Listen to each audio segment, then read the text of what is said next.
Greetings, YouTube. Last night, my wife and I caught a showing of Red at the cheap theaters. Now, I had originally seen this film when it was released in the trailers, and it looked interesting. The cast alone sold me on it.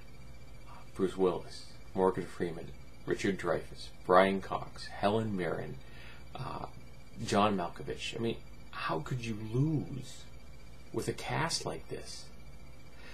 But then when the film was released, it started getting mixed reviews. You know, I'd hear good things, you know, and I'd hear bad things. So I thought, okay, you know, I'll wait until it hits the cheap theaters. Well, I finally got a chance to see it at cheap theaters last night. Bought both our tickets for $7. And I have to say it, I can't figure out why this movie got bad reviews. This was a heck of a lot of fun. Was it the greatest action film ever made? No. Was it the deepest film ever made? No.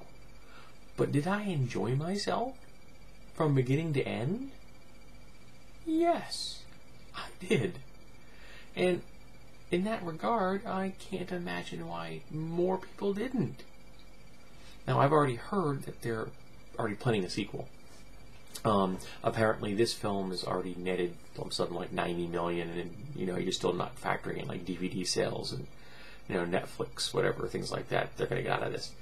So there's justification there. I think it's already made twice what it cost or something like that, especially if you look at the way Hollywood lays the books. And all the people in this brought such a delightful presence to their performance. They were having fun. They didn't take it seriously. You could see it, the look in Bruce Willis's face in every single scene, that classic little smirk on his face. Even though it's gotten a little, you know, a little paler maybe as he's gotten older, it's still there. For those who don't know, the story is that Bruce Willis's main character, Frank Moses, is retired. He lives in a plain house in a plain neighborhood, and the only bright spot in his entire life is the woman he talks to at the bureaucracy center that takes care of his pension, his government pension. A large government pension, if I remember. He actually shows one of the checks in there. It's a pretty good sized check. And that's it. He calls her once a month. He pretends sometimes that he doesn't have a check so he can talk to her. And they've engaged each other. They've created a relationship.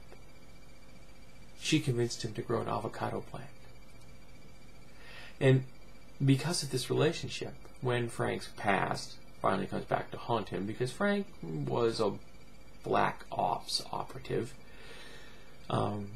she gets pulled in. And the possible relationship they had turns into a very much more real relationship, and it's not quite what she wanted. She didn't necessarily want to be kidnapped. But the ride that this movie took you on was fun. I enjoyed myself. Seeing these people act together was great. My wife found John Malkovich delightful. I mean, this film cracked her up when John Malkovich, with maniacal glee, cries out in the film, "I'm gonna get the pig!" It would makes total sense if you see the movie what that line means. I will not spoil it for you. But it was joyous. It was fun.